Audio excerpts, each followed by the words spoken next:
Hey everybody, and welcome to week 4 of our class here at Rasmussen College on Comparative Politics.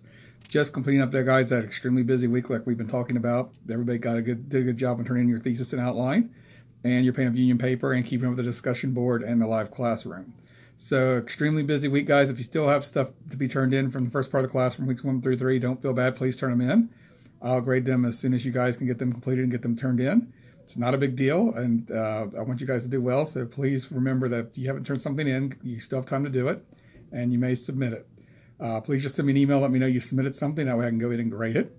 We're moving quite along in our class, guys. We're now into week 4, and we are looking at two growing powers in the world. We're looking at India and China this week.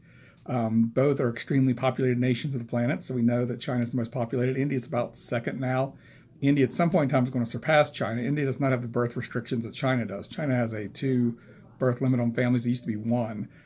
India, where it is a Hindu nation, does not have those kind of restrictions based on religious beliefs. So the population in India should surpass China sometime within the coming decade, or maybe even a little bit after that. But relatively soon, India should become the most populated country on the face of the planet. Both are rising economic powers, guys. We know about China. We've discussed China in depth in week 1, and now again we're here in week 4.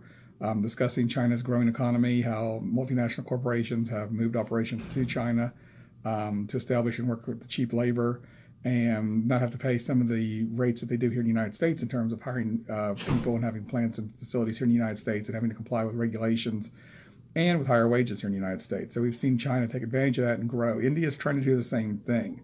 India is a very interesting country because India has a history of socialism. They used to be tied very closely to the Soviet Union. But India wanted to really attract foreign investment, those multinational corporations like China had. And India took it a step further. India has actually abandoned socialism and has adopted a more capitalist, democratic style government like here in the United States to make their government and their society way more attractive to foreign investment than what it has been historically. So very interesting discussion, guys, on India this week. It's a week of fun live classroom tonight. So remember, guys, we are having live classroom tonight at 8 p.m. Central Standard Time. Hope to see some more students in there tonight. I've had some students attending on a regular basis, but would love to see the number come up a little bit. So if you are free tonight and you don't want to take the poll question later on, feel free to join us and you'll get credit for attending the class just by being in the class.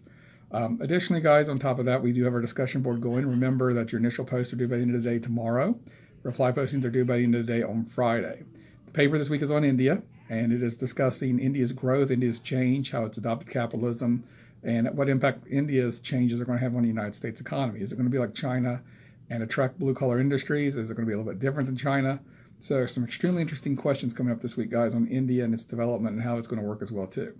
So remember, initial discussion board postings tomorrow, reply postings on Friday, live classroom is tonight. If you can't make it tonight, the poll question will be posted in the morning, and you'll have till Sunday at the end of the day to answer it.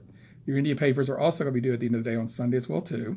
So remember, that's coming up, guys. Next week is going to be our big week. The paper, which we just completed the outline on, is due next week, along with an additional paper as well, too, on Iraq. So next week is going to be an extremely busy week again for you guys. So start thinking about that in terms of maybe starting to think about working ahead a little bit or cracking down this weekend and buckling down and knocking out a paper or two, or doing it even earlier than that. So remember, guys, again, wherever we are, a 6-week class, it's going to be extremely busy here for this week and next week.